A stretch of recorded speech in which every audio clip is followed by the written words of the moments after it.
says the only way to get more trains in and out of Penn Station is by expanding the hub. Amtrak, NJ Transit, and the MTA released a feasibility study by an engineering firm today. It addresses what can and can't be done at the country's busiest train station. One of the key objectives is to double passenger train service between New York and New Jersey, and according to the study, the only option to make that possible would be tearing down a block in Midtown, south of 31st Street, to install new train tracks. But not everyone is on board with that plan. The whole idea here is not just to increase capacity, but to dramatically improve the commuter experience.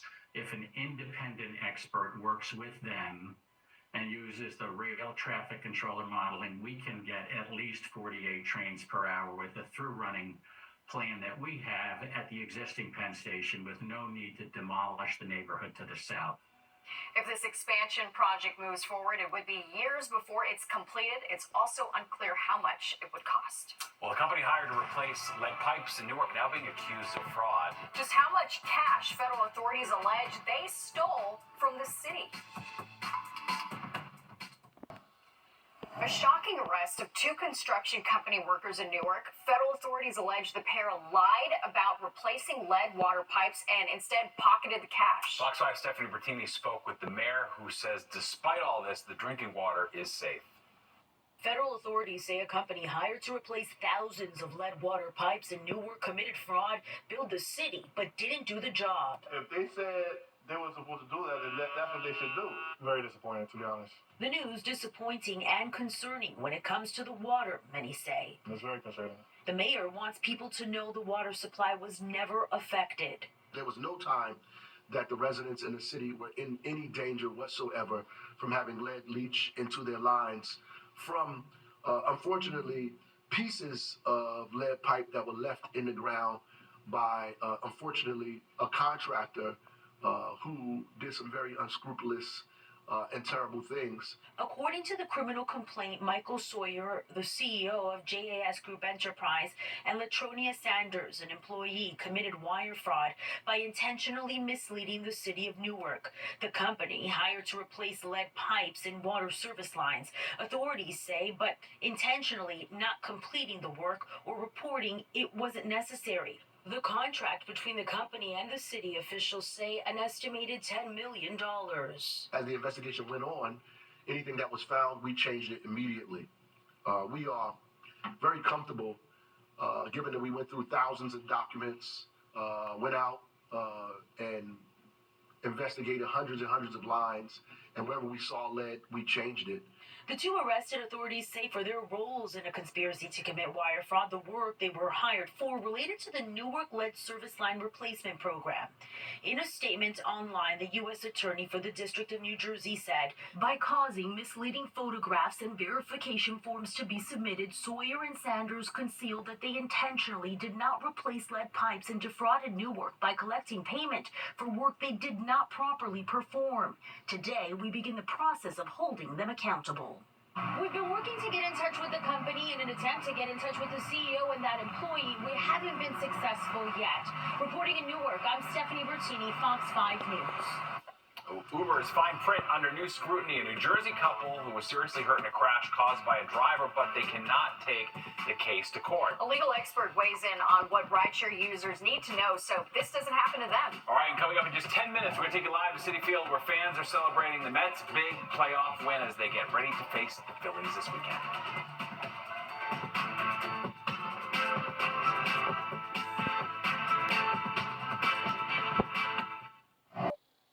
You're watching the 10 o'clock news.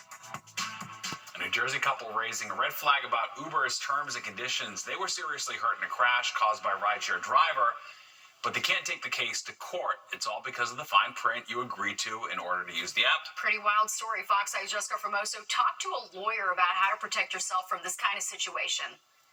A New Jersey couple can't sue Uber after suffering a severe car accident, all because they claim their daughter agreed to a set of terms and conditions from the company when she ordered from Uber Eats. that clause is saying you can't sue in court. Georgia and John McGinty were in an Uber when the Uber driver ran a red light and T-boned another vehicle. Court filings claim the McGinty suffered multiple injuries, including physical, psychological, and financial damages. The couple sued, but the New Jersey Superior Court says they can't because of an arbitration provision in Uber's terms and condition that waives the right to a trial by jury in the case of an accident. Imran Ansari is a trial attorney. He is not representing the couple. You've heard the old adage, read the fine print, and legally it really is important because you may be accepting terms and conditions that you don't agree with. Georgia and John say it was their 12-year-old daughter who most recently agreed to the terms when she was ordering a pizza from her mother's app. This case is saying that the parents are ultimately bound by what the minor agrees to on an app like that. Uber arguing since she registered for an account in 2015, Georgia agreed to the terms on 3 separate occasions, telling Fox 5 more than once a full-screen pop-up message notified her of updates to the terms of use. She was required to agree to them before she could continue using the app. But this is not the first case we see of this matter. A few months ago, Jeffrey Piccolo of Long Island sued Disney for wrongful death after his wife suffered a fatal allergic reaction after eating at a Disney Springs restaurant. Months after filing his lawsuit, Walt Disney Parks and Resorts tried to get the case dismissed, citing Piccolo signed up for a 1-month trial of Disney Plus. The fine print mandates users settle any lawsuits out of court through arbitration. After the media attention this case got, Disney agreed to waive arbitration. Now, as for the McGinty's, they plan to appeal. In the newsroom, I'm Jessica Formoso, Fox 5 News. The NYPD looking for the woman who stabbed and killed another woman in the South Bronx today. Investigators say the 29-year-old victim was repeatedly stabbed inside a deli at 149th Street and Southern Boulevard in the Woodstock section earlier today. This is Citizen App video from the scene. So far, it's unclear what led up to the killing. And on Long Island, new details tonight on the alleged drunk driver who crashed into a Deer Park nail salon in June, killing 4 people. Stephen Schwally's new lawyer says an injury to his right leg may have made it unable for him to take his foot off the gas. Prosecutors say Schwally had a blood alcohol level of 0.17%, more than double the legal limit. Schwally has pleaded not guilty to 4 counts of second-degree murder. All right, now a chilling video of a home burglary on Long Island. A brazen thief, as you can see, walks right into the victim's home in broad daylight and steals his new iPhone just moments after it gets delivered. Fox 8 Jody Goldberg takes a look at what could be happening.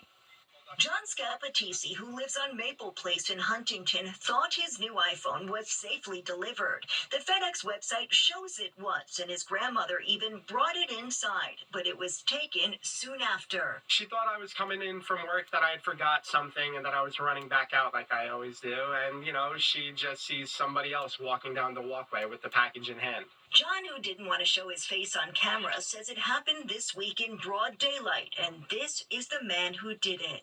The fact that they just entered the home, it just blows my mind. In the surveillance video, you can see the man hop out of a minivan, walk up to and open the front door, grab the phone, and casually walk away. I've seen it online so many times, and you just, you'd never think it would happen to you. It also happened to Linda Lernet, who lives around the block, the same day a few hours later.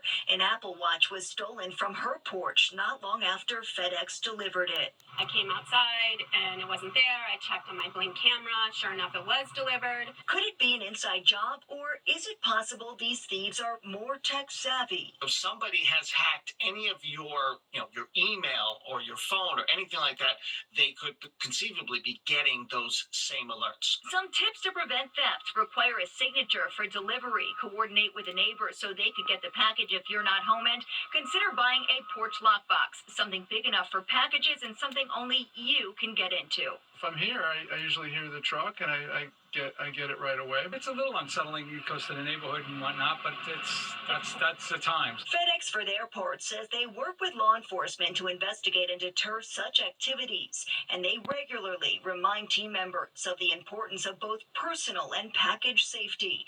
The Suffolk County Police Department confirms to Fox 5 they're investigating. In Huntington, Long Island, Jody Goldberg, Fox 5 News. Well, spooky season kicks off in the city with the return of car-free trick-or-treat streets. There will be over 100 car-free zones for trick-or-treating across the 5 boroughs this month. This year's program is the largest ever, with the city DOT and its partners hosting free Halloween-themed events throughout October. Just head to nyc.gov for more info. Trick or streets. Yeah. Very nice. Well, an amazing win for the Mets. All right, we're going to check in with Jennifer Williams live at Citi Field to see how fans are feeling about this big playoff win.